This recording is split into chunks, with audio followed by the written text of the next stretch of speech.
आइला ताऊ डाकी से पचारची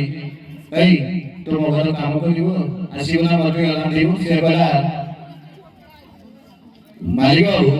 मोर किंतु काम करिवे किंतु तीनटा शर्त अछि अरे कोन तो शर्त ना प्रथम शर्त होउची मु भात रांधीबी किंतु खाइबा को देबी काहे की मो शर्त सेटा तो द्वितीय शर्त छुआ मान को नहीं जीवी स्कूल को नहीं जीवी किंतु आनी भी नहीं बेटा तो तृतीय शर्त ना बेला बसन माजीबी किंतु धोइबी ओजन कथा कहला ए तीनटा शर्त जदि मोर पालन करबो तबे मोइठी काम करिवे